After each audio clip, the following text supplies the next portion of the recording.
always joined by Bill Schmid, throwing it down at the greater iHeart Metroplex. Bill Schmid, how the hell are you today, buddy? What's going on, brother? Big deadline edition. I am so excited and sad to report that it appears now the Packers aren't getting Marshawn Lattimore, but I'm excited right now. Nags, because there's nothing else to talk about other than the NFL trade deadline and the first ever college football playoff rankings to come out here tonight at 7:00. That's the only show people are watching. So this show primes the pumps for all those big events coming up tonight. Right. Clearly, obviously, there's nothing to talk about from this past Sunday. That was a figment of our collective imaginations. Didn't happen. Don't worry about it. A rainy nightmare that we all have now woken up from, and we don't have to deal with it. We're heading in. I think they just go into the bye at 6-3 and just work on what they need to improve upon to become contenders down the stretch. I don't think there's anything that we need to talk about from this past weekend, unless I'm forgetting something. Yeah, no, I mean, unless you just like to torture yourself, which, I mean, listen, I think that we've been pretty good at being potentially. We are Packers fans, sir. Pretty good at being able to do that if we do enjoy the torture. Man, there's days when you go to the ballpark and you know that it's going to be a physical slog of a game.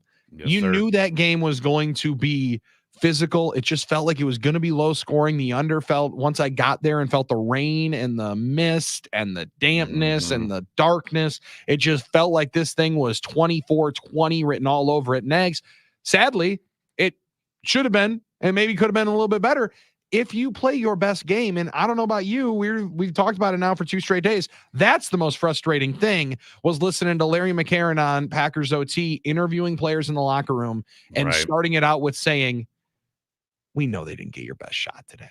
And like, that part is the one that I think is going to irk, understandably so, the vast majority of fans today. And the worst part is you have to stew on it, right? You have to sit and marinate in it for the next 2 weeks. Yeah. That's what really stings, because everybody knows that wasn't the best version of the 2024 Green Bay Packers. Unfortunately, all the problems and the tribulations and the inconsistencies that we have seen them overcome for most of this season all came to the fore and bit them in one collective against one of, if not the best team in the NFL. You're talking about a measuring stick game. I've talked about this. They didn't measure up. The Packers certainly didn't look like the team that wanted to kind of prove that they belong in the same conversation with the Detroit Lions. Hell, they didn't really belong on the same field, given the fact that the Dome team, playing its first game outdoors all year, handled the elements just fine. Whereas the Packers said, what is this moistness falling from the sky? I have never experienced such things. Billy, that's what really doesn't sit well with me. As a Packers fan who, all this younger generation coming up now, Billy, you've seen it on Twitter. All these rumblings about, they should, should think about putting a dome on Lambeau. And then a game like that happens, and it just feeds into that, gives those kids ammunition. Billy, I'm not about that life. Look, I'm only on this world, this earth of ours, for another 50 years, hopefully. Got 50 I hope at least, hopefully another 50 to go. Man, I never, ever want to see any kind of dome or roof or any contraption placed over Lambeau Field. But I tell you what, they keep coming out like that when there's inclement weather and get pushed around and have mistakes, drop the ball, can't line up, mental errors. You keep that up every single time it rains, snows, wind, cold, whatever. Yeah, maybe Ed Policy comes in and says, you know what? Time for a new era. Time for a new world to live in. I can't have that, Billy. I cannot have that. Yeah, we can't have that be part of the new negotiations with the lease of the city of Green Bay. Like, we just can't have that conversation starting to rear its ugly done. Out. Well, I like how you wrote that in. That was good. We just can't have it. Now, Nags, I also did say, though, on Packers OT that the way that everything that you just described as they handled the elements poorly, might not be the worst thing that this team goes and plays indoors in the playoffs, right? Like, I mean, the way that they are built, the speed, the deception, the sideline to sideline nature of their offense might not be the worst thing. However, if you're able to continue giving the ball to Josh Jacobs, he looked like he had his sea legs, right? Looked like he was going to play real well in that rain, in that wet condition. The bad thing was, you performed poorly enough to where you took away your best asset in the game. Yeah. The thing that was going to be best for them running the football, they just couldn't do in the second half. I'm glad you brought that up because I've heard that a lot, and Matt referenced it, and I kind of thought that after the game, but going back and rewatching it, yes, the pick six is, and we'll talk about it, I'm sure, is awful, right? The whole game swings on that play right before halftime. And then they come out of half and they promptly drive right down the field, score a touchdown, and you're sitting there, it's 24-3. You can still play your game. This is the thing. And we have talked about this, Billy. Like, it does feel like Lafleur gets into a mode where I got to do it all right now. I got to get all these points back right now. I got to score a touchdown on this play. Nope, didn't score it on that play. Okay, I'm going to score it on this play. Rather than just keep running your offense. Keep running, Josh. You got 2 full quarters to go. I understand the desire to push the ball down the field, to have Jordan sling it around. You got all these receivers. I get that impetus. But on that day in particular, just keep running the ball, man. Good things will happen. I promise you. But they felt the need to, kind of push it. And their receivers didn't do them any favors with all the drops. No. And that was the other angle to when they continue to pass it, Nags. Like, I get it, and you're exactly right. We have bemoaned the nature for Matt to, at certain points, the game gets away from him, and then the call sheet gets away from him, right? Like, there are many a time where you feel like game's just not calling for that. Similar to how Brady was saying that about a couple of the decisions that Jordan made, especially the pick six. Game just doesn't call for that. Game still was going to allow you to run the football. However, you had to capitalize right away, and that made it even more confounding to me when they end up kicking the field goal down 24-3. Like, I mean, like, there's a bunch of things in there. Fourth and whatever. There's some circumstance after the snaps and bad snaps, and it's 4th and 16 or something like that. It's 4th and 16 at the 19, but it's like, what is the 3 ultimately doing for you? So, like, I get it. That decision didn't kill me so much. I didn't mind that one, but like this idea that we're going to continue to be in shotgun. And look, I know, and we'll have this conversation too. LaFleur after the game talking about how asked point blank, are you in shotgun so much and not under center because of Jordan's injuries? And Matt flat out said yes. And did also reiterate. And I think this is the first time he's actually said this out loud.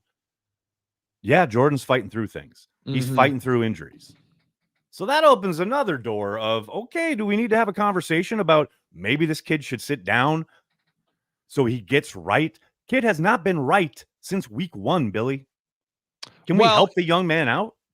We could help him by catching the football. And I also think that there's a difficult part of that question, Nags, is to what helps more, right? Like a couple of weeks off or working through this stuff and trying to figure out what plays you can and cannot make, because it might be something.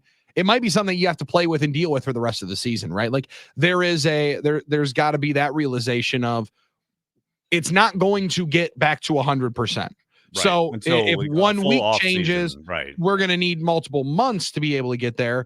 That learning how you can play the position, being a little bit hampered, might be better serving them going into the postseason. I also think, Nags, that there's a case to be made for the way that they're playing right now, where they've given themselves opportunities to win games. We know that they have not played a full 60 minutes of football quite yet. Not even close. Right. The fact that they're so uncomplimentary in the game, that was the one that was almost more surprising to me, because we had watched for 3 of the 4 games in that winning streak, them be so synchronized with their offense and defense, being able to have the drive when you need it. I talked about it in the last segment of Schmid and Sarian earlier on today with Armin, where like the Chris Brooks drop, as I go through the watch yesterday, Nags, I hate nagging on the young man because I love the fact that he's on the team. He's come in well. He's run well. He's looked good, but that is a brutal drop. We cannot be having that drop, because it just felt like, in watching it again, and maybe it was just because it was so fresh, Nags, it felt like it changed the entire tenor of the football game, that it was going to be one of those days that anything that could go wrong felt like it was going to go wrong. Yeah. I mean, there's a lot there, though. I mean, okay, why is that not Wilson? I mean, Wilson's your third down pass catching back, right? I get they like Brooks, and he has run hard and done great work in pass pro. But can we throw it to Wilson, please? And then on the flip, Jordan, buddy, like the man is over right in front of him. Be right in front of him instead of behind him. All I could hear is Bill Walsh. Like, I want the ball here, not over here, not behind him. I want it here. And it's it's a poor throw, but it's a catchable ball. And there's lots of kind of elements at work there that I'm with you in the sense that it certainly set the tone of, oh boy, here we go, a game where no one can catch the ball. And sure enough, that is what transpired. But at the same time, it's like, okay, it's 3-0, then it's 7-3, and then you get them off the field with a 3-and-out on the next drive. So you're cooking now. But they continually shoot themselves in the foot. It's right there for them. Yeah, it's right there for them. They continually kill themselves with the penalties, kill themselves with the drops and the mistakes. And then when you're in the same situation later into the game, very similar thing, right? Ball behind, catchable ball, one that Dontavian Wick's going to stay up at night knowing that you got to catch, but you got to be able to deliver a better rock. And listening post-game and playing it on the post-game, Nags, you're in there, you're listening to it, and you're hearing Jordan be, for the first time that I've been able to hear, rather direct with some criticism of the players around him and the fact that we got to catch football, right? I mean, like, it's like, we got to catch the ball. Now, I understand we had too many drops. That was as curt and as direct as I had heard the quarterback, to the point where you could hear the frustration really starting to stew. I'm glad you brought up his tenor in the post-game press conference, because I totally agree with that observation, and I want to see if you agree with me on this one. That's the first time, because he was asked, obviously, quite a bit about pick six right at the end of the first half. That's the first time where I really felt like it had sunk in that I cost my team the game with one of my dumb decisions. You know, like, that was the first time I've really felt like some serious reflection on his part, because it did. The whole game swung on that play. Totally changed. You know, the entire proceedings changed right then and there. And I think, obviously, they've gotten away with it, quote unquote, in all these games where he has thrown picks, but they've been winning, so it hasn't really needed to kind of sink in. But after that game, I really, for the first time, felt like, okay, it kind of hit home for the first time for young Jordan that, oh yeah, I just threw the game away. Well, and the tough part of that is, Nags, like, immediately when that statement comes up, because it's very true, you could tell that there was a realization in his mind of, we don't do that. This game's totally different. I got every chance to go make the heroic game-winning drive that we probably should have been able to see. And not all picks are created equal. That pick six is not created equal. Like, it's one of those moments where you just simply can't make the decision. I still want him trying to force the ball down the field to Christian Watson, like the pick that goes over Watson's head, trying to high point against the Texans. I still want you trying to push the ball vertically into a tight window to Jaden Reed. What I don't want to see happen is stumbling around, potentially getting bumped, battered into the backfield. First read's not there. Can't get the second read. Let me just see if I can flutter this into the first down marker. Just throw it on the ground. Throw it at Josh Jacobs' feet. Hell, like, I heard somebody say, throw the ball off Henry Jordan's name on the facade. And I started laughing. Like, I mean, people in 121 were excited for a souvenir. That ball can go anywhere but into Kirby Joseph's vicinity. Yeah, and that's the one that ends up stewing and sitting with you the entire day. It's tough. And look, I love that in the kind of firmament of Packers coverage, all the media surrounding the team, that we get things like last night? Oh, 2 nights. No, last night on Clubhouse Live, the Gannett show that they do live in Appleton every week. Last night, Don Mikowski was a guest. And he is talking about Jordan and he's young and he's making some dumb decisions. And he's like, I did the same thing. Like, no doubt about it. As a young man, as a young quarterback, you have to realize at some point the defense won this round. The defense won this play. But young guys are like, no, it ain't over yet. It ain't over yet. It's over, buddy. It's over. And to hear that from Magic is just great. It's just great because you remember, or maybe you don't remember, but I remember Magic, making some insane throws and some boneheaded plays. And that's what you need to learn from. And hopefully a week to stew on it, a week to sit with it. Hopefully Jordan comes back. And again, you don't want to take away what you're talking about, the risk taking, the calculated risks, some of the exciting plays. No question about it. Love that. But man, the boneheaded decisions, the really dumb ones, that's got to stop. And I talked about it with Mike Heller and Drew Olson while we're at Lambeau sitting in the press box. Like, it is also, and they take it in more of a negative connotation, and I understand why. But it is also a guy that led college football in picks his senior year, right? Like, he did. So there's some hero ball in him, and listening to him talk about those interceptions in that year, the learning experience that was exactly it. It was understanding that I don't have to do that for us to win. Now, that team, it called for him making some pretty wild plays and wild decisions to try to score points. This one's too good, right? This one's better where you don't have to. And there's the contract expedites the decisions and the opinions by the fans, understandably so. However, that's a very diplomatic way to put it, Billy. Well said. Right. Like, I mean, but it is, but right now he hasn't started 25 games. Not even. Nope. So, I mean, there is still learning that at the NFL level that he is going to do. The NFL has a quarterback development problem. The one place that it doesn't necessarily have that in is in Green Bay. This is kind of part of the development. Didn't happen with Aaron.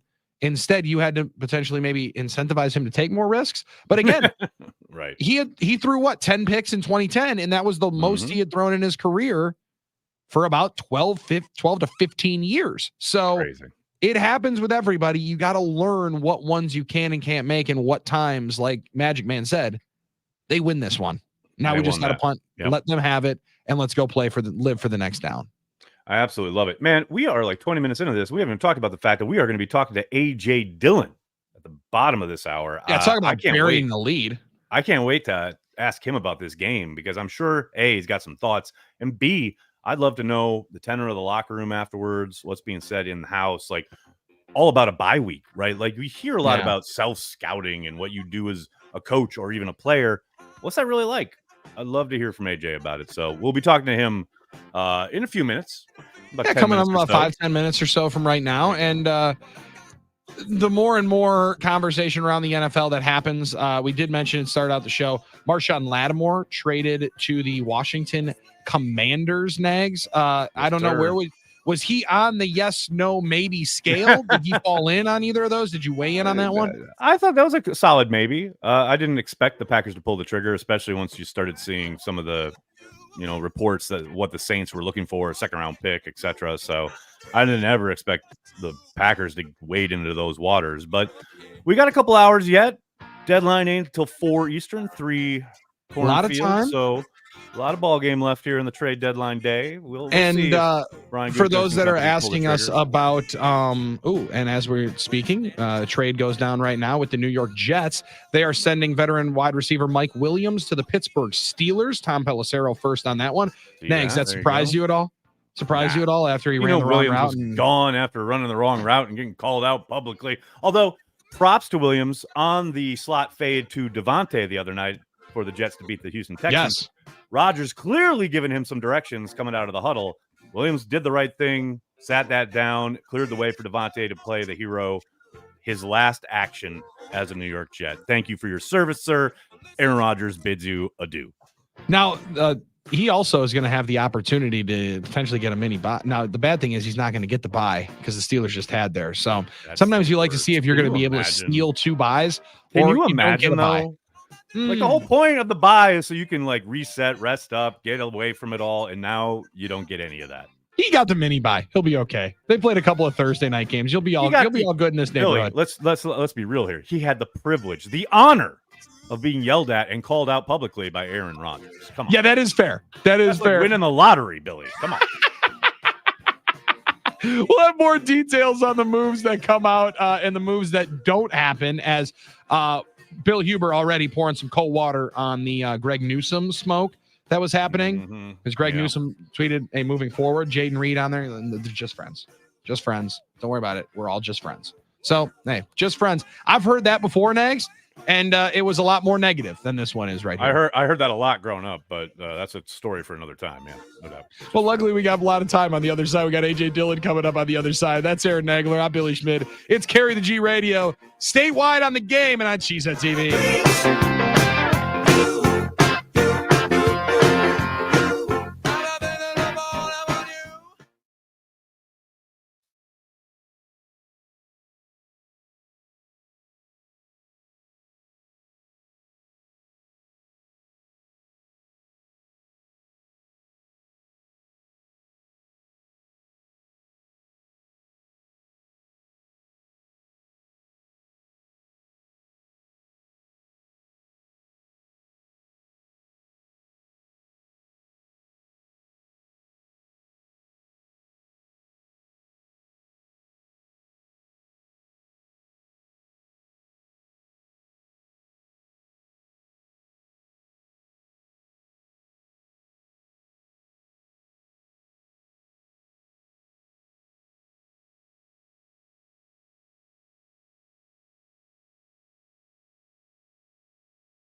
Air the G Radio rolls on.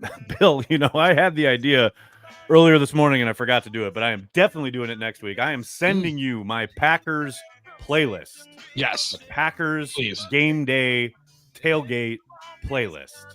We got to pick this up, man. This is some melancholy nonsense to be coming into the second segment and we're already downshifting. Just caught a fat L at home, down 10. What are we doing? We can't. Well, you got to pick it up going into the bye week, sir. Okay. I like that. All right, let's do that then. Let's pick this son of a gun up. There you go. Is that a little better? Bringing AJ Dillon on pretty soon. Yeah, that's fair. Heading into the bye week. Get cranked up. I apologize for that. We're going to get pumped up here. Yeah. I deserved more criticism on that. And listen, part of being a good teammate is being able to say, hey, you done messed up. All right. So let's pick this thing up. Let's get ourselves ready to go. Accountability, bootstraps off. Yeah. Accountability. It's about those are the best teammates, the ones that hold you accountable, Nag. So I appreciate each other that. accountable. Thank you. Thank you. I'm here for you. I love it. I love it. You just dropped a maybe. You just dropped a maybe on the. I did drop a maybe. Come on now. What are we talking about here? I know Diana Rossini putting out there that the Giants are they taking calls? Come on now. Doing some casting about the league as far as their pass rusher Azeez Ojulari. They're looking for what she's reporting, a high 5th or a late 4th rounder. I think that's water that the Packers might wade into. I think that's something. Well, they'll make a call. They'll let them know, we're interested. Certainly here to talk if you don't find a kicker. We could be a song. That young man is talented and he gets after the quarterback. And they've got 2 edge rushers in New York that they've already paid and they're paying big money to. And this kid is going to be a free agent. And, they may want to get something for him before he walks out the door, a little more than what they probably get as far as a comp pick goes. So I think that's the kind of conversation Brian would be in on. That wouldn't surprise me. Yeah, and it's interesting to hear the compensatory pick, the way that gets maneuvered in the NFL with the PA and what could potentially happen. The Packers still could get something back if they go and make that move. So that's something to be able to watch here for the next couple of hours here, as we are 2 hours plus away from the trade deadline, but we are no longer any bit away from this man joining the program.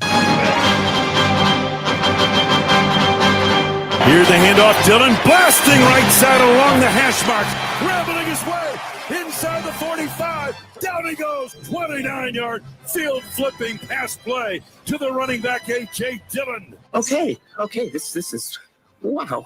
How are we doing? Again, picks his way up the middle between the hash marks, fighting his way to the end zone for the touchdown. AJ Dillon. 5-yard touchdown run. We can really be a very special team, and just everything. The sky's the limit. AJ Dillon, wow! I love it. We got that 12-inch remix intro for our boy AJ Dillon. AJ, how are you, buddy? Hey, I'm doing great. I appreciate you guys. I appreciate the intro every time. It's awesome. I feel like Superman. I mean, you got John Williams scoring your intro. Yes. That's pretty dope. That's nothing wrong with that. Absolutely. So I really, really appreciate you taking the time. I know it's a bye week, and I would say oftentimes guys get away during the bye week, but you are home, so you're getting away to home, which is Green Bay. So I guess I'm not keeping you from anything, but we really appreciate the time, man. No, I appreciate you guys. It's awesome hopping on here every week, and I'm always leaving, looking forward to the next one. No, I mean, this is home for us. We don't really go too often. We go on the weekends. I think we might go to Boston this weekend. Catch a BC game, and still kind of in the loop, seeing what we can get a babysitter, or if we're gonna trust the little one on the plane. Last plane ride was tough, so no, dude, that is the tough one. I got a 1.5-year-old, and the plane ride is that's a dicey spot, because we walked on when he was maybe 5 months old, and a young lady right at the front goes, "Oh, how is he on flights?" I said, "I'll let you know in about 3 hours, ma'am." I'll let you know how it goes. It was all good that time. Now that he starts wanting to play, he goes, "Dada, why can't we play football right now? We have plenty of room right here in this plane." Yeah. We did a very similar thing. We went down to Florida last offseason, I think, and Trey was fine. Great. We go down again later on, right before the season. No, menace. Oh. Having way too much fun. He goes, this is not what we signed up for. No, this is not what we had planned for. Good times. I love the fact that, because you're home and because, with bye weeks here and there's a reset of the season, you get to talk to you a little bit about what that's like as far as there's no doubt when we're watching the games and you see the injury list kind of grow throughout the year, right? You just know that it starts to get bigger. It's inevitable. It's going to happen. You're coming off a game where, they're banged up, right? We see a lot of important players sitting on the sideline. What is it that you do during the bye week to quote unquote get right? Because I got to imagine it's not just getting away from it, which I think is part of it, but is there like some kind of routine that you're given by the team, or is that something you have a personal trainer? How do you handle that? Well, a couple pieces. I'd say obviously it's different for everybody, but I'd say the biggest thing is, besides the obvious of your body if you're hurt or injured, is that mental piece, getting away from football for a second and just being able to decompress, whether it's been going great, whether it's been going awful, whatever the case is, just being able to get a second to think and put your mind somewhere else, and then be able to come back and refocus and go ahead now this long stretch. I will say we lucked out. This is week 10 bye I wouldn't have picked a better time to have a bye. Obviously would have rather had a win going into the bye, but we'll get one coming out, so we'll be all right. There you go. I think that for a lot of guys, this is the time you get out of town.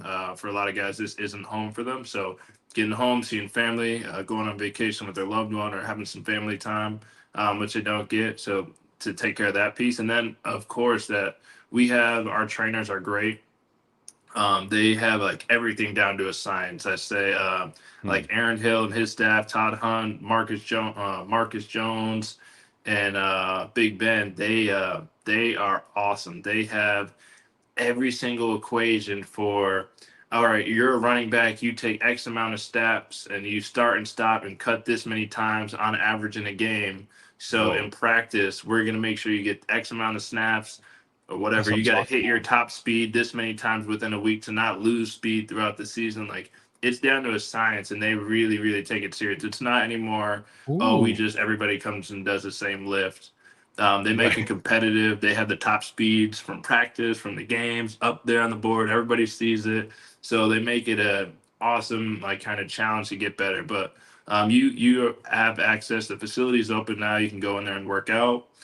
They have access to meals, and they have a pamphlet, a PDF guys can check out when they're on the road if they want to work out. Honestly, let your body rest. Go for a little walk, a little jog. I was wondering, right? I would think. I mean, get a shake and enjoy a day. You are taking such a beating during the season. I got to imagine that's like gold to get that. I mean, you're going from camp straight all the way through. I mean, however many months that is. I know, the coach's answer is probably keep working out every day. You go for a couple of walks in the middle of the day, you're good. You're good. Maybe do move a couple the legs push-ups. around, BK. Do a couple push-ups. You'll be fine when you get back. Trust me. The coaches, you will be at practice. You'll be running soon enough.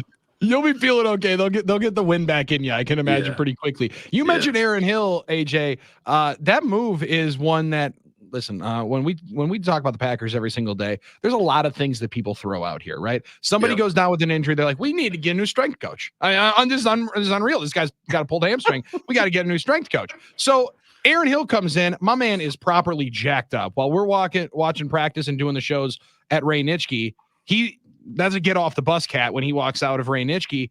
But there's so much work that is different at that position than there is in the college game. Can you speak to like how difficult that job is? Like you just mentioned of things that they do. It's really different when you're in the pros. Yeah, no, I'd say, I mean, obviously I've only been with 2 coaching staffs from a strength coaching perspective, and they both did things differently.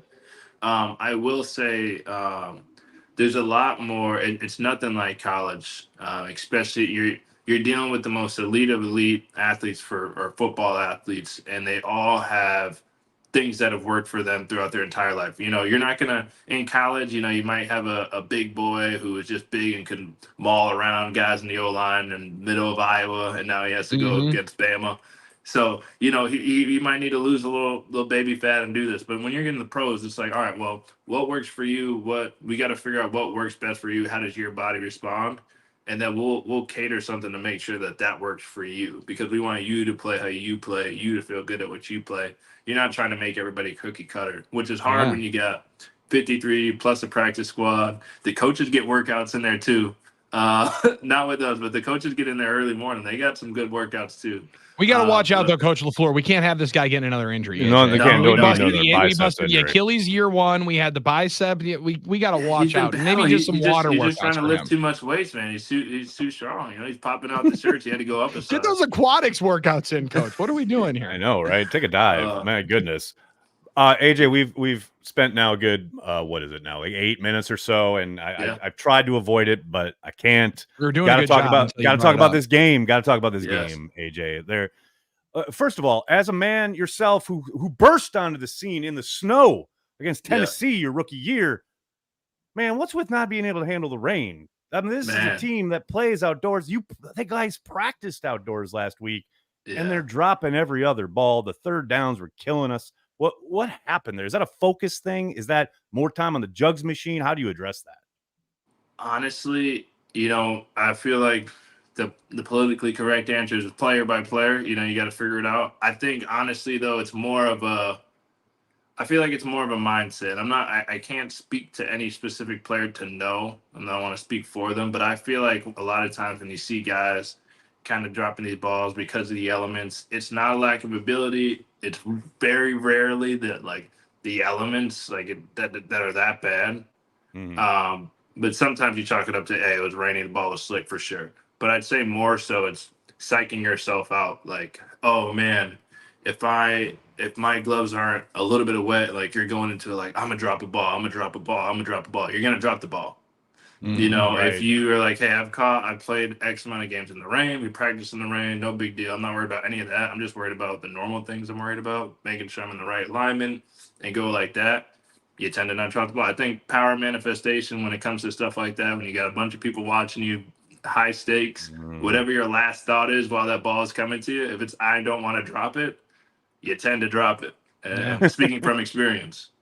Right. Yeah, that makes sense. I love that part of it, AJ, because like we hear the mental part of the game so much, and people have talked about like sports psychologists and things like that. That stuff's real. When you start believing and thinking that way, the negative thoughts creep in, and it seems like the immediately follows.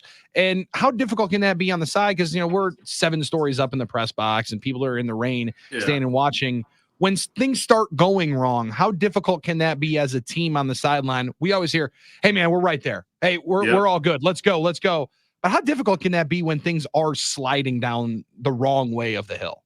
It's definitely tough. And obviously, you know, we didn't come up with the win this time. It wasn't our best game by any means. But I said it, I came on here last week and I was talking about us, you know, battling through adverse situations and J Love going down and Malik stepping up and finding ways to win. Sometimes you got to lose a couple, you know, unless you're the Chiefs so far. Sometimes you got to lose a couple and then like, all right, like, hey, we were down, and you can point to it and be like, you know, this wasn't not our best. We didn't all stay, you know, together. We made too many mistakes. Now we know if we're playing a good team, playing a great team, we can't do that and end up and think we're just going to win. You know, sometimes we made a bunch of those mistakes and we found ways to win in adverse situations. But let's not get in those situations. Mm-hmm. Let's not make it that way if we want to beat a great team. And so I will say, looking back, and I mean, this might just become the Chris Brooks appreciation thing. But to that, and to our point about like the mental and everything, he got out here, he dropped that Texas route route early. And I mean, pretty clear shot he was going to be running for a bit. And I'm like, you know, and he comes to the sideline. And I don't know him that well. Since he's been here, I've not been, you know, I've been on IR, so I haven't gotten to know him that well. But in the brief times I see him on the sideline, I see him in the facility. He's a great guy. He's doing his job the right way. And he's sitting over, and he's like beating himself up a little bit. He's like, dang, like, you know, walking. It's like, yeah, that would have been a very pivotal catch for us to make. Yeah.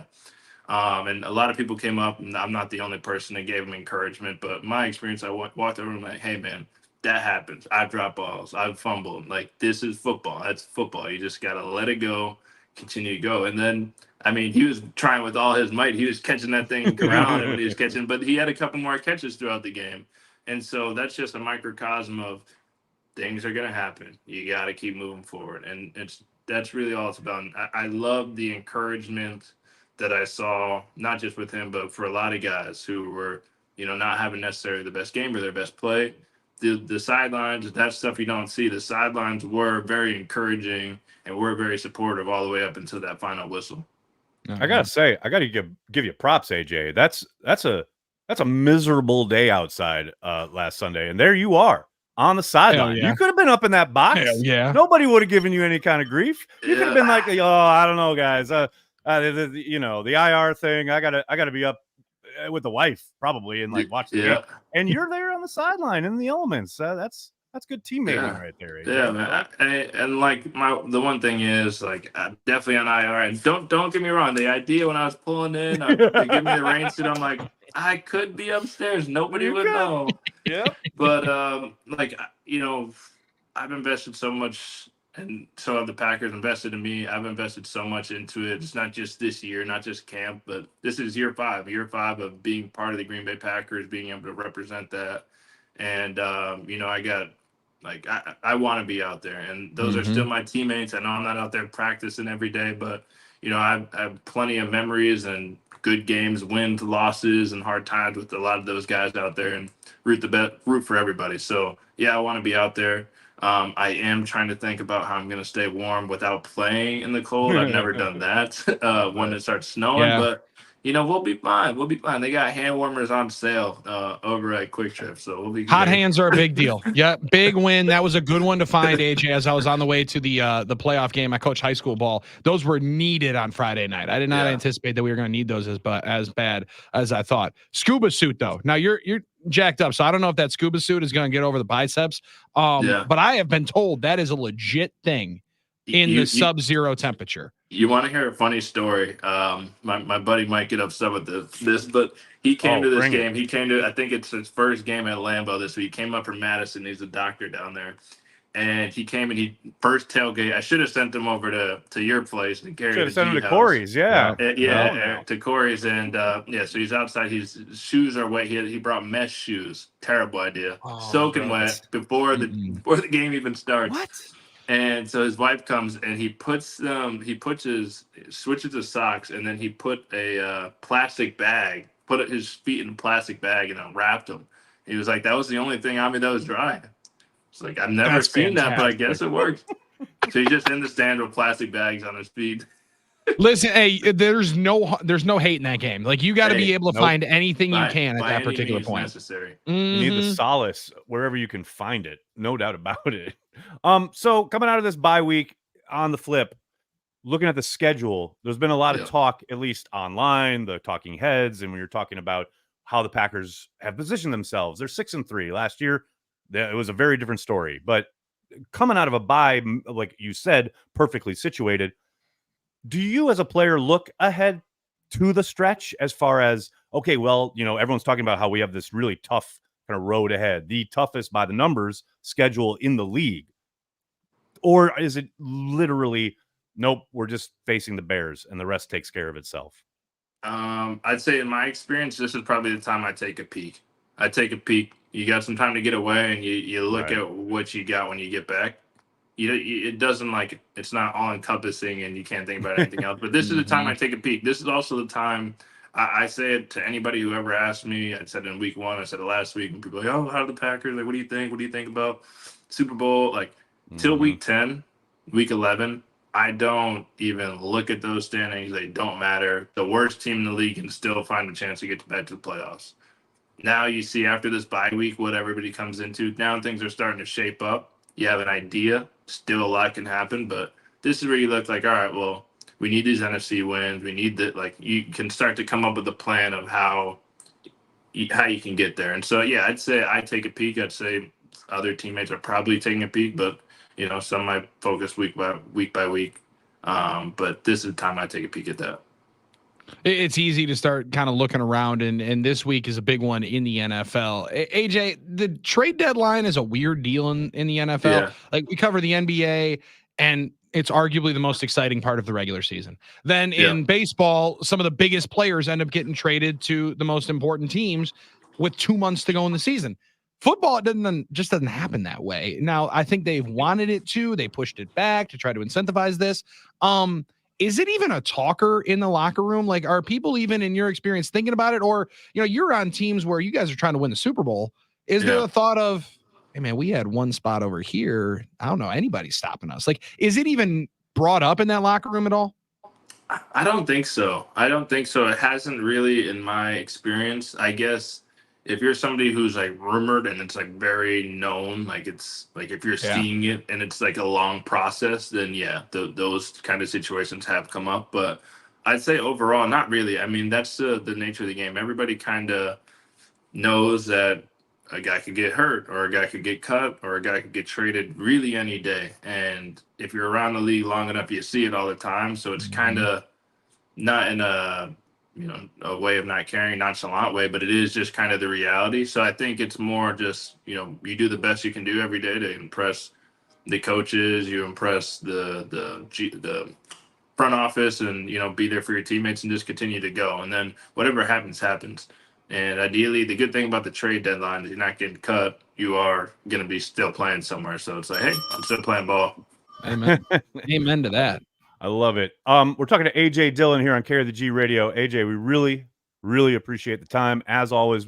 Before we let you go, I'd be remiss if we didn't ask you about the inaugural Dillon Family Foundation Sip and Savor event that you just held in Green Bay this past. Yes, sir. How did it go? I know. Ring the bell. Ring the bell. We talked to you about it, prior to the event itself. How did it go? It looks from the pictures, looks like it was a great time.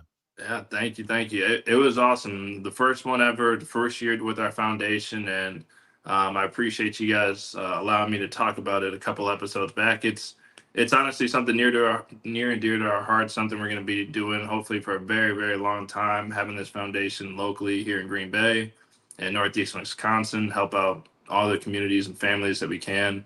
We were able to raise $128,000.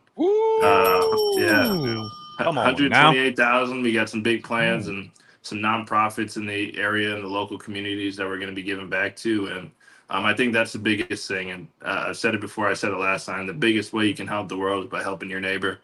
And I'm passionate about that. I'm passionate about these communities right here in Brown County, down in Milwaukee, up to Door County. And so starting there, and, we're continuing to help empower families and combat food insecurity within the state.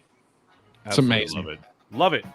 Really love it. AJ, cannot thank you enough for the time, man. Have a great bye week. Talk to you in a week. Keep carrying the G. Stay warm up there in Boston, man. That seems like it's going to be cold. Every game that I watch, BC, it never looks like it's a calm, sunny day there. No. It's very similar to out here. So you're used to it. You're ready for it. AJ, thank you so much for the time, man. Absolutely. Thank you, guys. Have a good one. Appreciate it, man. AJ Dillon joining us on Carry the G Radio. Bill Schmid holding us down in Milwaukee. Aaron Nagler coming to you live from New York City. Bill, that's awesome.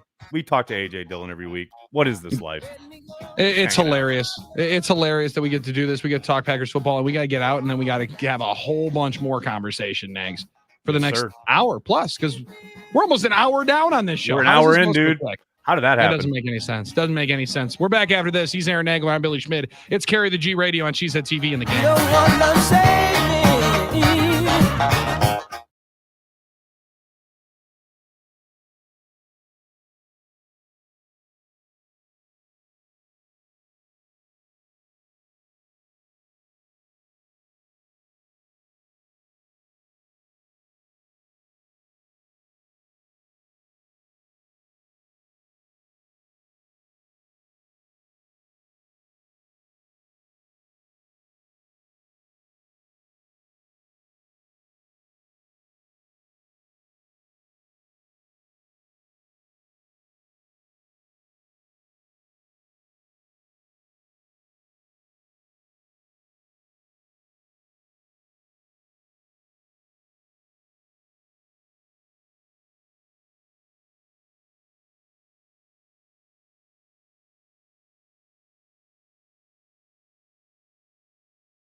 Carry the G Radio coming back at you live from both New York City and the greater Milwaukee area. Bill, man, people are hot to trot about the trade deadline. It's so fun to watch Packers fans get all invested in the idea of trading for someone. They're going to make a move. They're going to do, come on, Packers, do this. 2 or 3.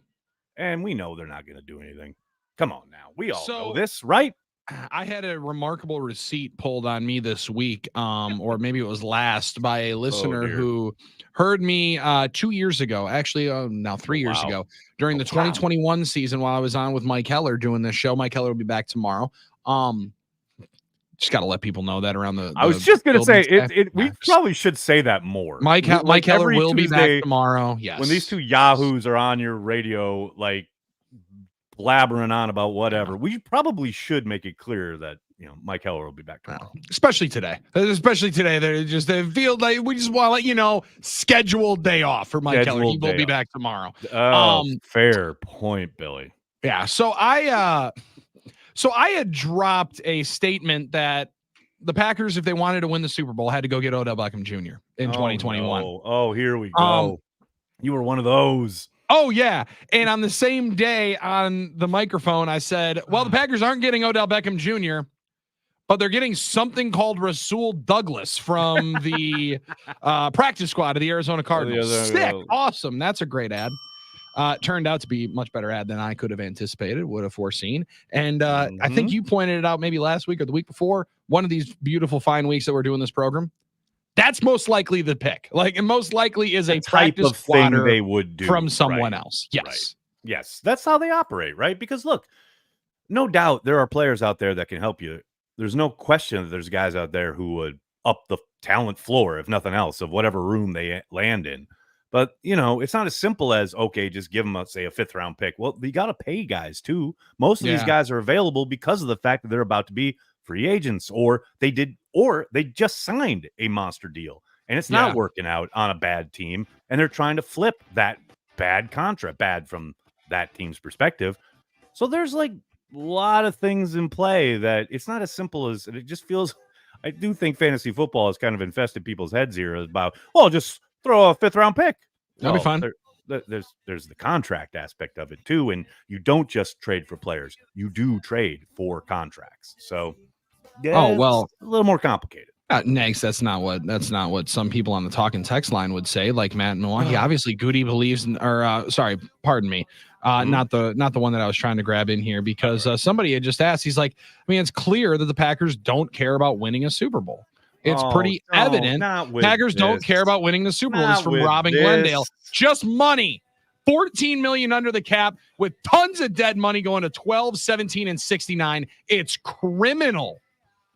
Actually, all the dead money for 12 is gone. That was last year. That's all off the books. I don't know what you're talking. Just if you're going to be able to calm that down. If you're going to be outraged, like at least be correct. At least that's be all right. I'm asking. Yeah. Like talk about facts that you're outraged about. I mean, I know it is election day, and there's going to be all sorts of misinformation flying around tonight. Oh yeah. But can we just deal in facts first, please? I mean, what do you think Steve Kornacki is doing today? Like, I mean, you think that he just walks out of the limbering smoke, up, like or Edwin Diaz coming with the trumpets as he walks out of the bullpen. Like he's having himself a morning today. Man, if I was him, I'd be at the bar, man. I'd be having a shot or two, and just getting loose, getting ready. Loose. Long night, You know what I would do?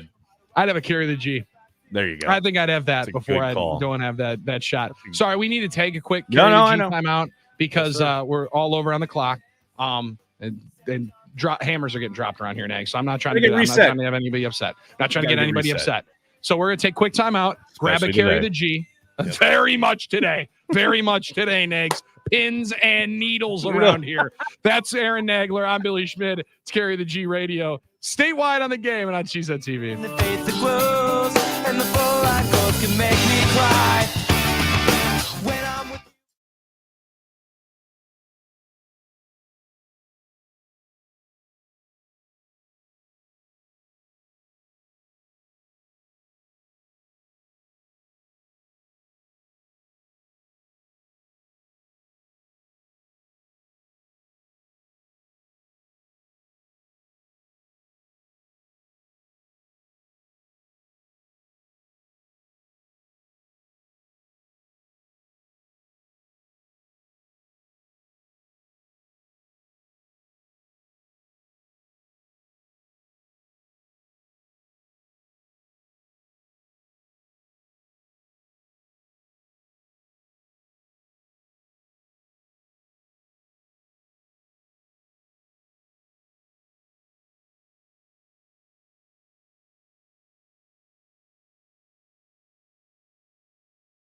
This is Carry the G, Everything Packers. Although I will say, shout out to Brett Favre for retweeting Cheesehead TV the other day.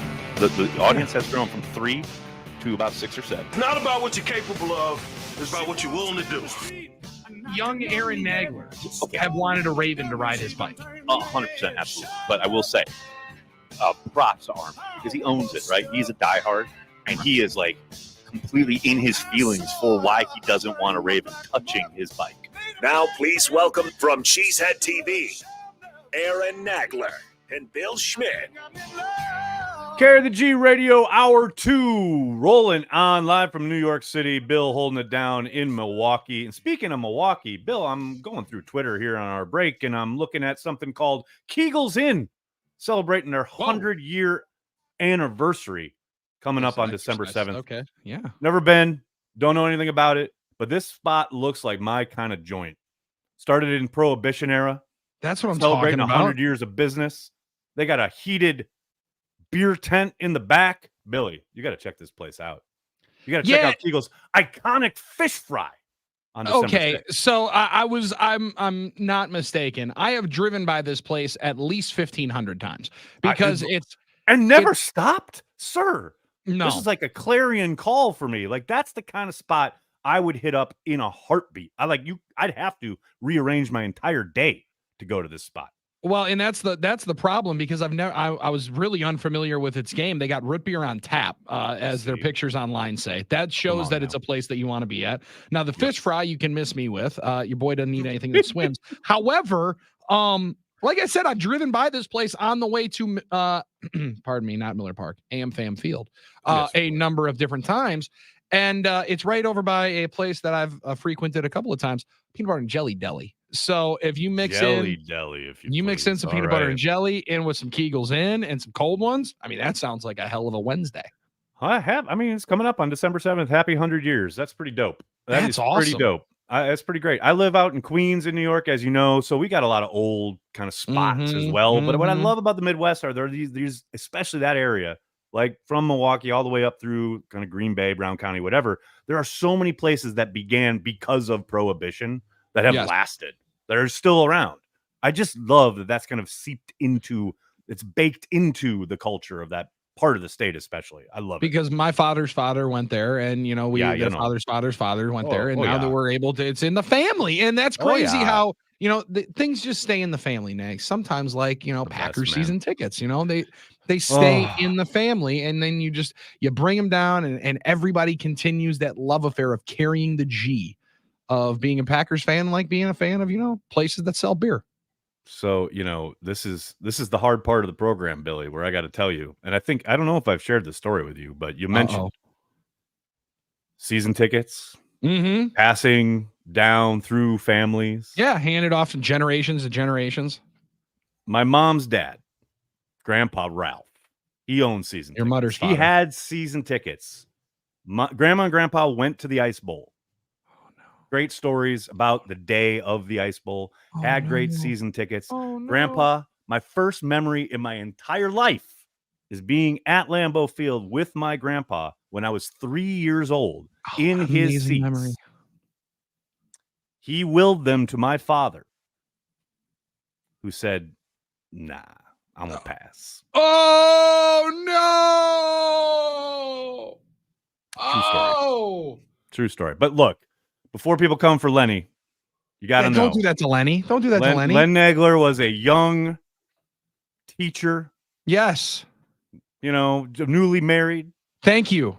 These are expensive commodities. And the Packers were absolutely terrible at the time. So I don't begrudge the man. I understand the decision.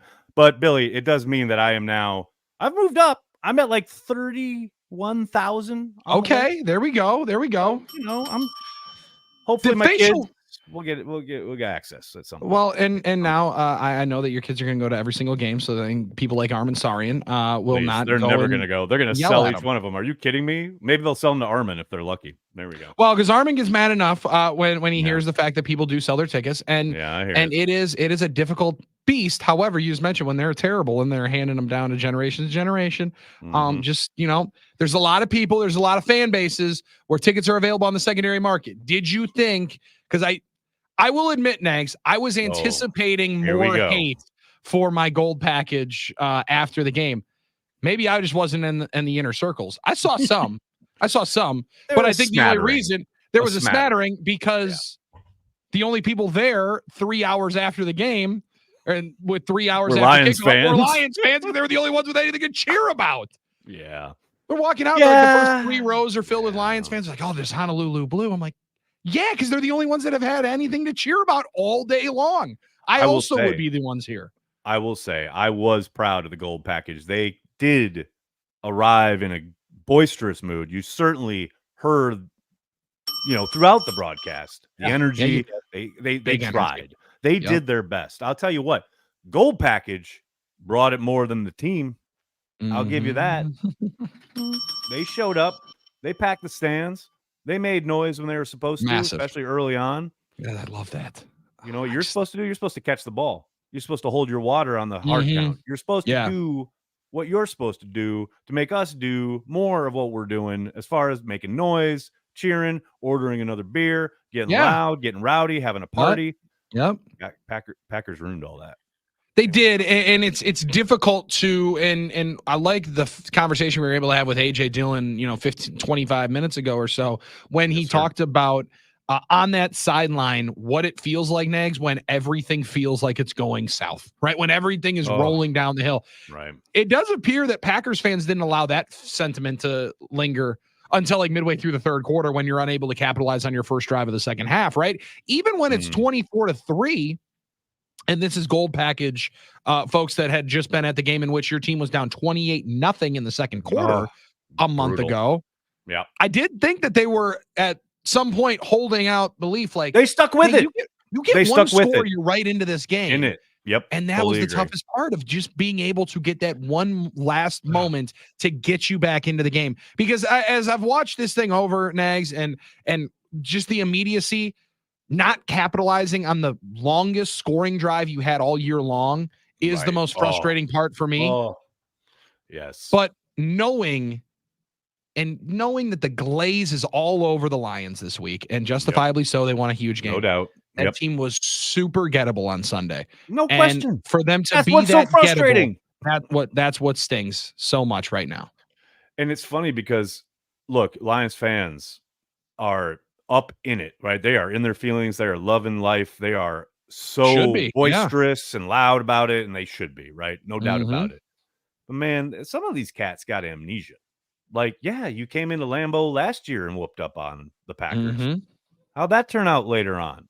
How'd that turn out that second go around? And you heard, that was the other thing. We were talking about kind of reading between the lines with Jordan Love in that post-game presser. You can tell he cannot wait to get another crack at both the Vikings and the Lions. He repeatedly went back to that well as far as we'll see them again.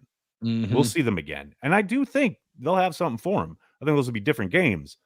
It just stinks, man, that you have these early season setbacks when you thought that was out of your system. Like, the youngest team in the league last year gets whooped up on early in the season. Okay. Yeah. But then we saw them grow, develop, turn into something really special down the stretch. I understand you can't pick up right where you left off. That's not how the world works, especially in the NFL. But I did think, we'll put up a fight this time at least. And I didn't see much fight. I saw a lot of empty yardage. I saw a lot of yards gained. Sure. 400 plus. But if you ain't putting ball in the end zone, 1 of 4 trips into the red zone, you're not going to win a lot of games that way. No, and I don't know about you. It felt like a very empty and clouded stat when, you outgained them. You had more first downs. So most of that was empty. No one cares. Those were empty calories. Hang the banner, more yardage banner. But I think sometimes that can tell a story if you just gave the ball away at the inopportune times. You were just unable to capitalize. And there are a lot of good opportunities. I know the pass rush is always going to be something that people think that they can improve on, and people want Azeez to come in here and give you a shot in the arm. I thought they put a little bit of pressure on the quarterback, right? I thought they were able to do some of that as well, which was more at times, which was even more I won't say concerning. I think that is a little encouraging that when you feel like you need to heat up somebody back there, I think they're going to be able to get pressure. They need to be able to get more consistent pressure and win more one-on-ones. That still hasn't changed. But just from the second view and feeling all of the frustration from Sunday, right, it's easy to come out of that game saying, we just can't beat those guys. I struggled, though, because you're right there. You're in the midst of a one-score game with a chance to go tie it up at the half. The biggest thing is, and Mike Heller, who will be back coming up tomorrow, he does a daily poll question. And his poll question yesterday was of the problems right now for the Packers, which one's the most concerning? Pre-snap penalties, other lack of a pass rush, quarterback play. Mm-hmm. I said quarterback play, Nags, not because I don't believe that you will get elite level quarterback play, but for them to go where they want to go and where I think we all believe they can go in 2024, which is meet you and I down in New Orleans for the Super Bowl. There you go. You're going to need elite quarterback play and elite decision-making, and that is what you have not gotten so far in 2024. It's the interceptions, obviously. I agree in the sense that you can't be giving the ball away every single game, which is what he's done. Right? Like literally every single game, he has given it away at least once. That is really tough to overcome. It was impossible to overcome on Sunday against the Lions. But to your point, yeah, to do what they want to do, you gotta get that out of your system. Whatever you need to do. I will say though, man, look at the game last night. I don't know if you got a chance to catch the Monday Night Football game, but Baker Mayfield, I don't think he's more talented than Jordan Love. Certainly don't think he's a better quarterback. I think he's slinging it. I think he's playing well, and he's down multiple receivers, and he takes the champs right to the edge. If his coach had let him go for 2, maybe they even win the game. Yeah, no kidding. But I don't think – it's awful. But it's like I don't need Jordan Love to be Superman. This team doesn't need Jordan Love to be Superman, and we've waited a long time to arrive at a moment where a Packers team didn't need the quarterback to be Superman. You just need to stop turning the ball over. You can't give them more chances each and every time out of the gate.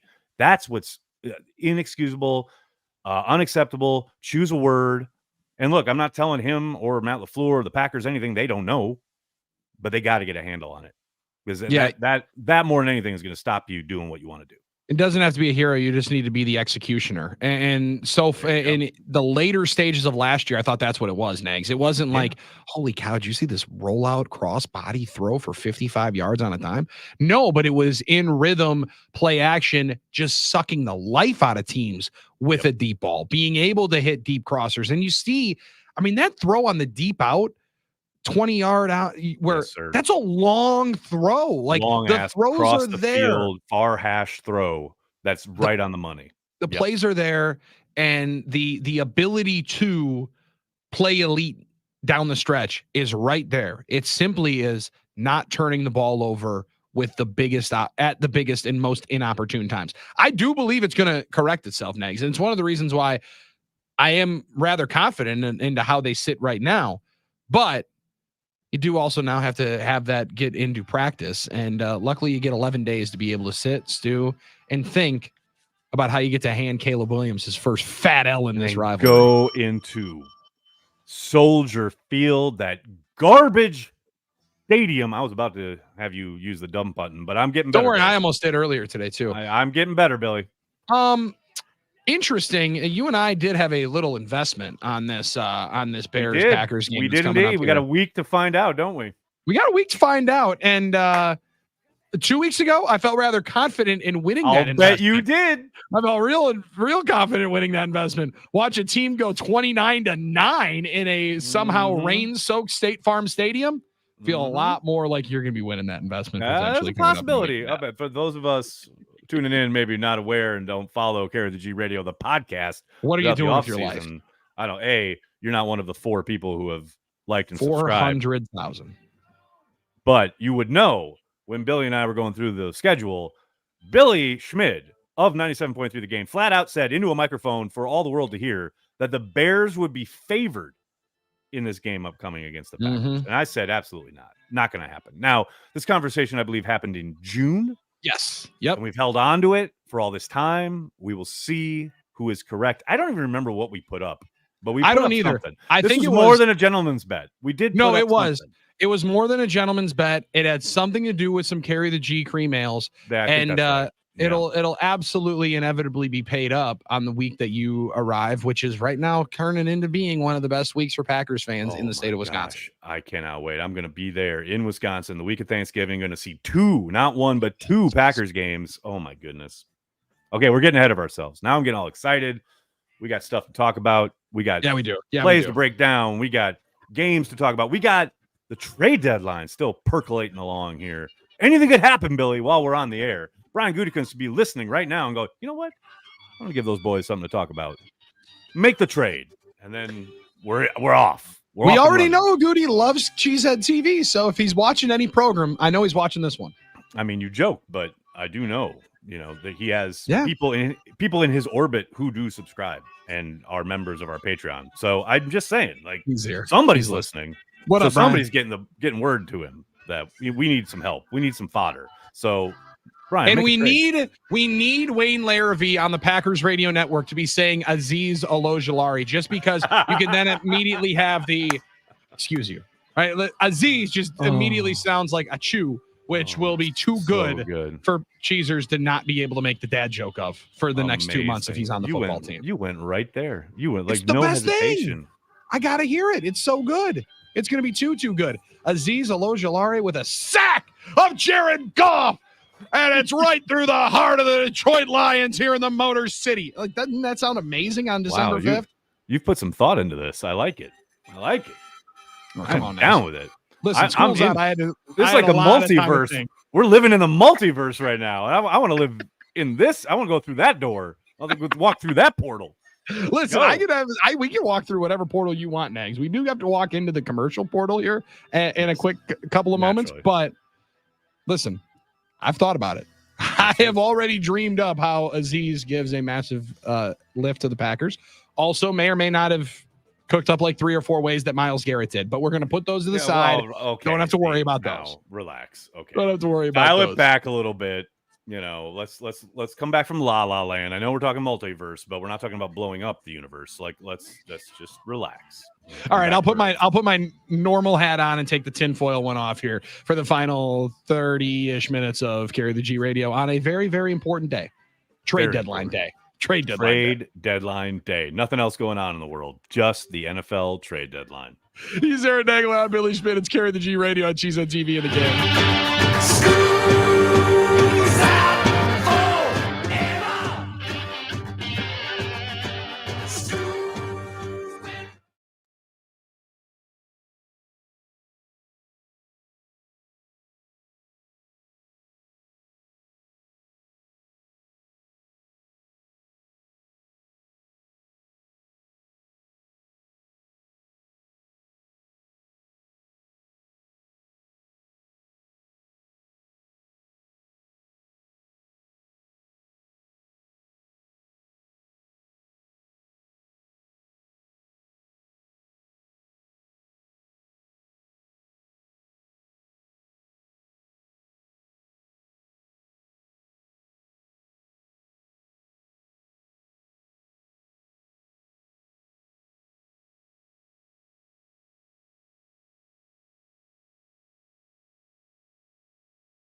Never know what's going to come out of my headphones when Bill Schmid's on the decks.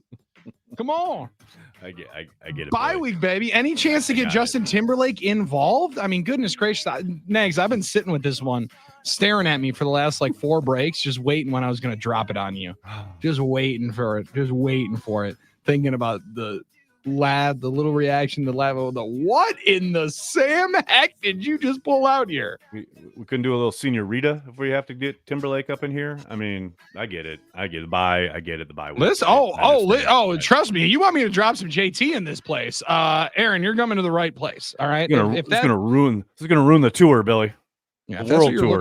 If that's what you're looking for, you let me know. That fires up any minute. Oh my goodness. What I love is that, the Packers make their general manager available later this afternoon after we are off the air, because clearly they know if he was on the air, if he was taking questions and we got a bunch of sound bites, we'd have free content. We'd have stuff to pick over and talk about. Yep. But they're like, Aaron and Billy, they're going from noon to 2 today.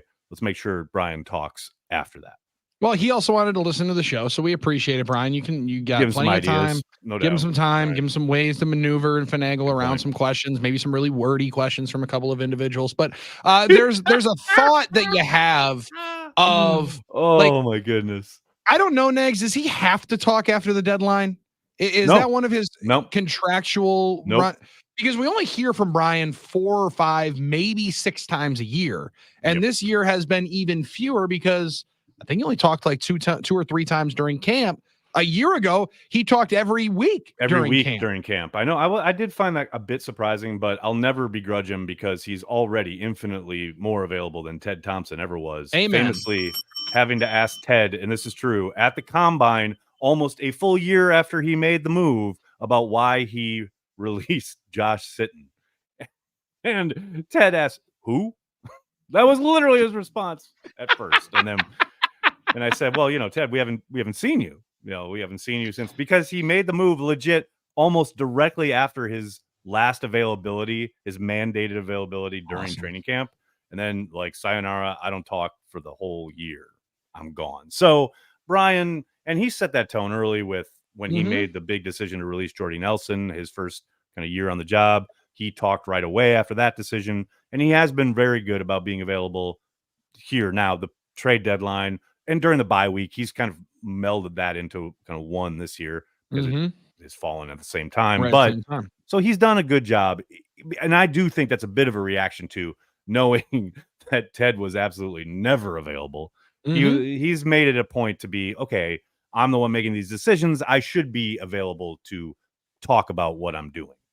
Especially, and this is always my contention back in the day, especially if you're the general manager of the one team that loves to trumpet, we are publicly owned. We're owned by the fans. Well, then shouldn't you be available to said fans to talk about your decision making? I'm not saying got to hold his feet to the fire or anything, but that's your gig. That's your job. It's a public trust almost. You should be available and accountable. That to me is the same as when college coaches say, we can't know everything that happens in this building. Oh, that's weird, because generally the only thing you talk about is how you never leave this desk, how you're in this place and you're hanging out with these guys. So you can't have it. You can't have it both ways, right? So I'm right there with you. I love it, and I also think that there's a part of Brian, and correct me if you think that I'm wrong here, where you talk about being around Ted and seeing shortcomings will sound wrong, curt. But there are maybe some shortcomings to full player development or the ways of doing the job. Maybe just the ways that he didn't want to have it done, where he learned so much on that job. Yeah. And then it seemed like right away either wanted to overcorrect. And then now he's fully coming into over the last 2 years, no, this is just how I want to do it. This is how I operate. Yeah, I'm not doing it because I got a lot of Ted Thompson in me. I'm not doing it because I still want to be different from Ted. I'm doing it because this is how I feel like we should build a football team. And he has been able to change in that role. Rarely people are able to have little changes in course of how they want to operate in that position while keeping the same position with the same team. Well, and I'll say it, he's done more to surprise me this year than I think he's done in the entire time he's been in the building as far as making the decisions in that chair. I mean, I didn't think in a million years he was going to make a move at quarterback this summer. He did. We talked a lot about, the play out there on preseason, training camp practices is not up to snuff, but we all know they're not going to do anything drastic. They're not going to make a move. They're not going to sign Ryan Tannehill, which was everybody's kind of go-to, right? And I was dead wrong. He goes and makes that trade for Malik Willis, which is turning out to be one hell of a trade. Did think he was going to stick with Narv Puppy through all the trials and tribulations. That was definitely whatever, and certainly didn't do that. So, that's why when people have asked me all week, like, do you think the Packers will do anything? No, but I've been surprised repeatedly this year. So we got what? We got hour and a half, about 2 hours left until the trade deadline. So I'm not saying it's impossible. It's a possibility. Are you saying there's a chance? I'm saying there's a chance. A small chance.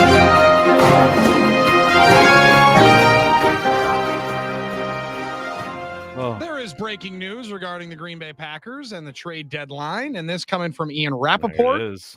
Sources, the Steelers aren't done. They add veteran pass rusher Preston Smith.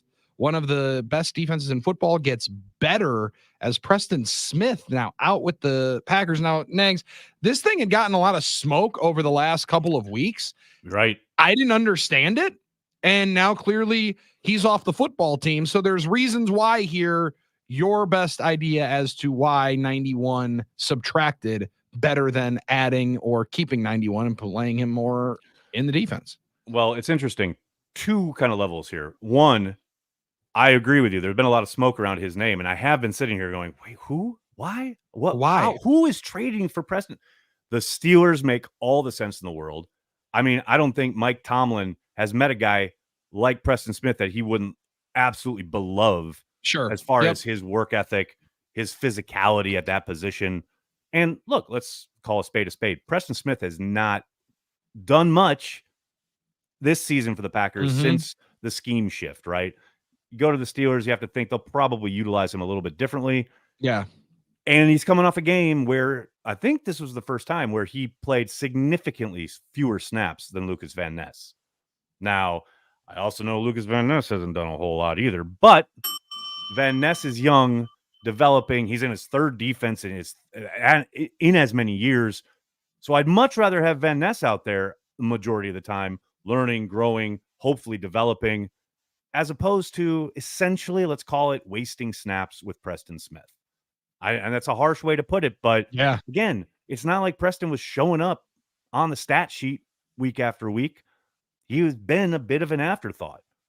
So this allows you to get more snaps for LVN. And look, you saw Aaron Mosby make a little noise Sunday against the Lions. You like that? How about you've 53? Got Brenton Cox Jr. still sitting there inactive every week, so maybe he gets and Agbari get over on that side maybe a little bit. And Agbari on the field a little bit more. I mean, I get it.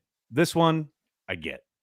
It's just strange. I mean, like, you just don't generally get teams that are trying to win and 6-3 trading off veteran players. But you also don't have teams that are a lot of times 6-3 where a 31-year-old pass rusher on his third deal with them is the second oldest guy on the team. Like, there are some people. We had an individual call Packers OT this weekend, Nags, and say that, I think that there is a correlation here between the youngest team in football and all these mistakes, right? Why don't they get some veteran presence in here to help these young players understand the situation that they're in? Well, I hope that listener is not listening at this exact moment, because this is completely against what he was thinking of, bringing some veterans to be able to show these guys how to be pros. Instead, you're trading your most seasoned professional on the two sides. Now, all due respect to Brandon McManus and the Wii fence. Sorry, 33-year-old kicker, not the same as a 31-year-old playing actual football. So it's just, that's a heck of a move. I mean, I like it. I get it. I understand it. Do you think it means that they're bringing somebody else in, or do you think it means, like you mentioned, more snaps for the young guys that they have? Way more about getting more snaps for the guys that they have. However, I think that exists in its own kind of vacuum or in its own entity. That doesn't mean that they couldn't still add someone from the outside. I don't think that door is closed. Yeah. I mean, it will be in an hour or two, but right now that's still open. But I don't doubt for a moment they want to get these younger guys on the field playing more. There's no doubt about it. And again, I hate to say you're wasting snaps because I don't think Preston was dogging it. I think he's giving it his all. I think he's a really, really good vet to have in the locker room. I agree. Yep. But I need these young guys to play. And they're not doing that when Preston Smith's out there. So again, I understand it. Yeah, if the production was different, I would have a much different reaction to it. It's surprising. You just usually don't have that. His cap hit of $17 million next season for the Packers. It's a fascinating move. He's been extended a couple of times with the Packers. And how about that? Both Smith brothers traded on the same day.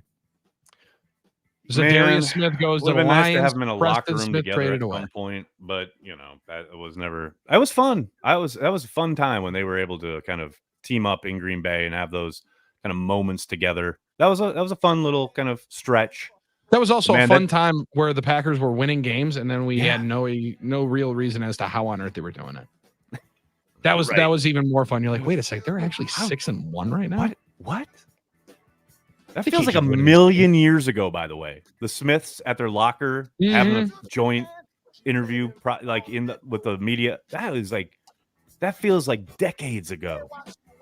Just wait, because some will say, can't you wish and know that the good old days, you're in the good old days when you're in them? Well, this one right here, these are the good old days. Those ones not as good because we're going to have better results at the end of this one. Oh, there you go. We got one more to go. We got maybe one more bit of news to break. Preston Smith traded from the Packers to the Pittsburgh Steelers.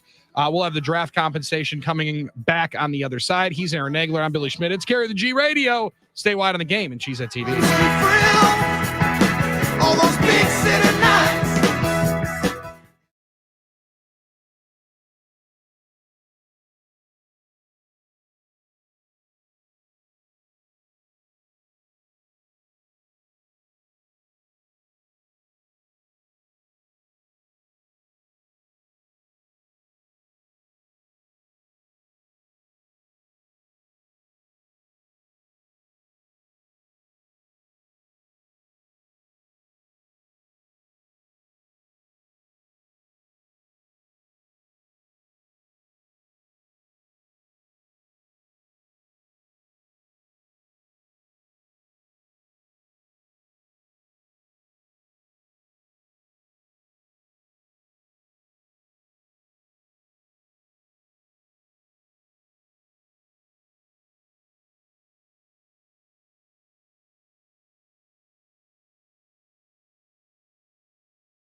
Carry the G Radio wrapping things up on this Tuesday afternoon. Billy, I can't believe another 2 hours has flown by. Each and every week, it's like I blink and this thing is done.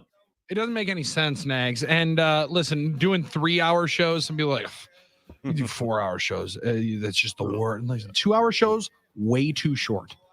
Way too short. 3-hour shows, pretty decent. 4-hour shows, to me, that's the now we're talking. Because right at the end of that, then you're done. Then you can put the pencil down, take a deep breath, crack open a Carry the G cream ale, and feel a lot better about the hard day's work you just put in.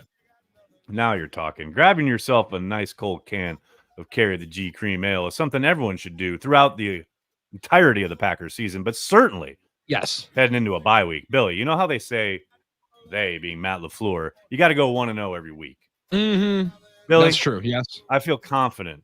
I'm going 1-0 this week. Oh, okay. Let's go.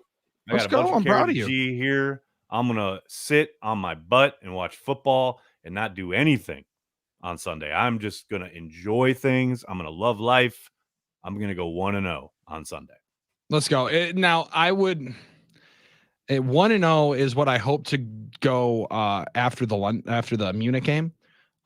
Because this is going to be a heavy investing weekend next. Like, I'll let you know this right away here, because we're going to be going to Las Vegas. It's going to be one of those weekends. One of those weekends. So we're gonna let this thing ride. We're gonna hopefully win. And while we watch the final reparations for World War II in the Munich game, I'm really excited to enjoy how on earth the Giants and Panthers pay off those folks there in Germany. We're trying to grow the game. That's what they always talk about, right? When they play these games overseas. We're trying to grow the game by subjecting them to Panthers, Giants. Daniel Jones is your ambassador for the game of football. Better than Woody Johnson. Oh my God. Might be better than Woody Johnson, but not all that much. Only slightly. Dude, it's amazing when they announced this game and the way back in before the rest of the schedule gets released, right? Because that's when they announced the international games. Weeks and weeks and weeks before. I started watching. I'm like, damn, what did Germany do? Like, what did they do to deserve this? Instead, Billy, that's what I'm saying. So finally, we have the reparations. We're like, all right, this is your final payment. All right, you have to go let Dave Tepper throw a drink on somebody in the stands, maybe kick out some unruly fans, no doubt, some people that he's mad at. And you got to watch the Giants and maybe get John Maris sleeping during the game because he can't sleep at night with Saquon Barkley playing for the Eagles. Don't mention the war. I think I got away. I mentioned it once, but I think I got away with it. Don't mention the war. I can't wait to watch that game, Billy, because I'm going to be up and sleepy-eyed and probably watching some Premier League and kind of doing the multi-box on my YouTube. Let's go. Got to have it all available. How's the soccer going? Are the soccer teams soccering it up right now? Chelsea's in the top 4, which is all I care about. We're not in. You got to end the season in the top 4 to get in the Champions League, and we are not in Champions League this year. So I got to get my boys ending in the top 4, so we're in Champions League next year. That's the whole rig. I like that. One of my best friends is a huge Arsenal fan, and sorry about that. Yeah, he had more frustrations. Sunday was a bad day. Yeah, it was not a great day. It was a bad day for that Packers Arsenal fan. So I'm glad that the soccering is going. Like you guys are kicking that ball around. Someday, Billy, we're gonna get you on board. We're gonna get you a Chelsea kit. And we're gonna get you on board. That's what's gonna happen here. I do think the blue looks better on me than the red does. Yeah. Yeah, obviously. Yeah, I'd be in on that. Question. I'd be in on that. That's an electric factory that I got to be a part of. Cole Palmer, get in on Cole Palmer, man, the most exciting young player in the Premier League. Do it. Ooh, I like that. He's got the shivers. That's his celebration. He's too cold. Okay, I like that. He scores that goal. He's too cold. Okay, that's a goal scorer prop that I'm going to have this week, and I appreciate that. Thank you. Let's ride. Come on now. Well, you're going to Vegas. You have a great time, brother. I'm just going to be sitting, hanging out in New York. That's all I'm doing. All you're doing is getting ready for that big bye week matchup that you and I are going to have on College Football 25. You keep talking. I'm ready for it. I'm ready for the sticks. I've been ready for it. It's happening this weekend. We're throwing down. I'm going to play way too much of that, way too much of Madden. Although, by the way, Madden, I am killing it. I am killing it online. I'm like going up. I got the hero level. I got hero 2-3 level. I got platinum stuff. I'm like killing it online. Oh, geez. All comers, bring it on. Acme Aaron is my handle on Xbox. Acme Aaron. Down to clown when it comes to Madden. Hit me up. Not college football because I suck at that game, but Madden, I'm ready for you. Hey, I'm ready for both of them. Let's get after it. Let's have a hell of a bye week. And like you said, let's go 1-0 on this bye week, Nags. Yes, sir. That's a great one. That's a hell of an episode of Carry the G Radio that we just ran through. We got another great one coming up next week, and then the week after that, and the week after that, and the week after that, and the week after that, and all the way through us wait. in New Orleans for Super Bowl 59. Let's go. Appreciate you, Nags. Before we get there, we got to find out if the Packers or the Bears are favored heading into their next game. That's all I'm living for. Pins and needles until we find out. Can't wait. That's the only thing to pay attention to tonight. Nags, we'll talk next week. That's Aaron Nagler. I'm Billy Schmid. This has been Carry the G Radio on Cheesehead TV and The Game. Tim Allen's next. We brew the offseason on The Game.